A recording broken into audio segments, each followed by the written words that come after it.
India और मैं हूँ आपके साथ ज्योति कनौजिया। आइए रुक करते हैं खबरों की ओर।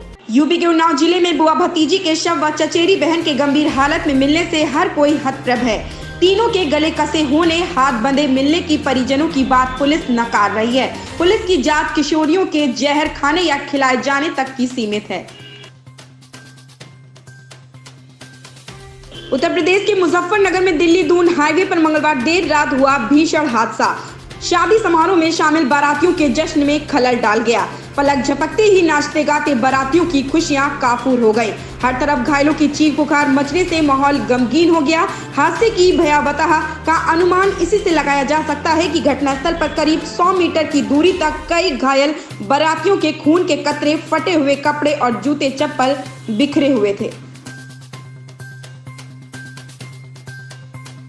आगरा जिले के गांव खेड़िया स्थित केनरा बैंक शाखा में लूट करने वाले बदमाशों को लेकर बड़ा खुलासा हुआ है। जांच में पुलिस को पता चला है कि बदमाशों ने आगरा के काला महल में रामा ट्रेडर्स के कर्मचारी रामचंद कुकरेजा को सुपारी लेकर गोली मारी थी। सुपारी मनपुरा के बदमाश ने दी थी। पुलिस को अब इस बदमाश की तलाश है। बैंक लूट में धौलपुर के मुकेश गैंग के शामिल होने का शक है। उस पर पहले से 20 केस दर्ज हैं। उसकी तलाश में दबिश दी जा रही है, पर वह हाथ नहीं आया है।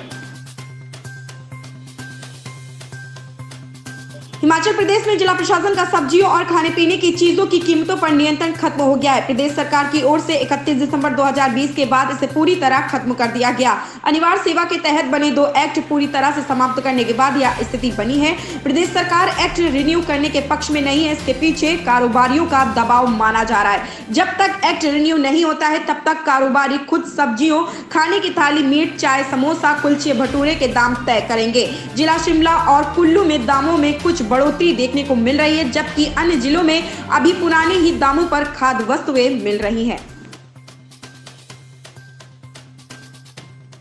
कृषि कानून रद्द कराने के लिए चल रहे किसानों के आंदोलन के तहत गुरुवार को दोपहर 12 बजे से 4 बजे तक देश भर में रेल रोकी जाएंगी। पिछली बार किसानों के चक्का जाम के दौरान आम जनता को परेशानी होने के कारण आंदोलन पर सवाल उठाए गए, तो इस बार किसानों ने उससे बचने की पूरी तैयारी की हुई है। आतंकी संगठन खालिस्तान कमांडो फोर्स केसीएफ ने दिल्ली की सीमा पर आंदोलन कर रहे किसान नेता की हत्या की साजिश रची थी। केंद्रीय खुफिया एजेंसियों रॉ और इंटेलिजेंस ब्यूरो लगातार केसीएफ की गतिविधियों पर नजर रख रही है। बीते दिनों उन्होंने एक रिपोर्ट तैयार की है जिसमें किसान नेता की हत्या की साजिश रचने का खुलासा हुआ है। रिपोर्ट के मुताबिक बेल्जियम और ब्रिटेन में बैठकर केसीएफ के नेता इस साजिश को अंजाम देने की फिराक में है। दिल्ली मेट्रो के पहले डबल डेक के निर्माण की शुरुआत कर दी गई है। खास बात यह होगी कि जमीन के ऊपर सिंगल पिलर पर फ्लाईओवर होगा, जबकि ऊपर से मेट्रो गुजरेगी। मेहरोल बदर रोड पर साकेत, अंबेडकर नगर और मौजपुर मजलिस पार्क के बीच डबल डेक का निर्माण शुरू हो चुका है। निर्माण पूरा होने से नियत दूरी के बीच एक साथ अलग अलग परिवहन साधनों से 3 गुना यात्रियों के लिए गंतव्य तक पहुंचने के लिए विकल्प मौजूद रहेंगे। डबल डेक की खासियत होगी कि मेट्रो के साथ साथ सिंगल फ्री लेन फ्लाईओवर पर निर्बाध आवागमन होगा।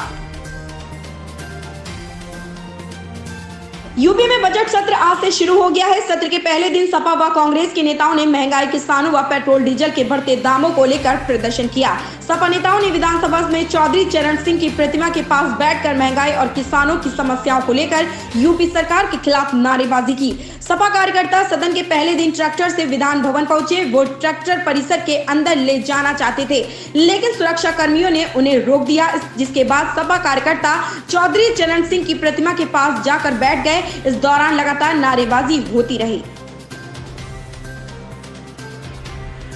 सरकारी खजाने से 200 करोड़ रुपए के कार्यों के चहेते ठेकेदारों से कराए जाने के मामले में हिमाचल प्रदेश सरकार लोक निर्माण विभाग लोनीवी के 10 इंजीनियरों के खिलाफ बड़ी कार्रवाई करने जा रही है। सरकार ने विभाग से इन अफसरों को वित्त लेन देन वाले पदों से हटाने के लिए कहा है।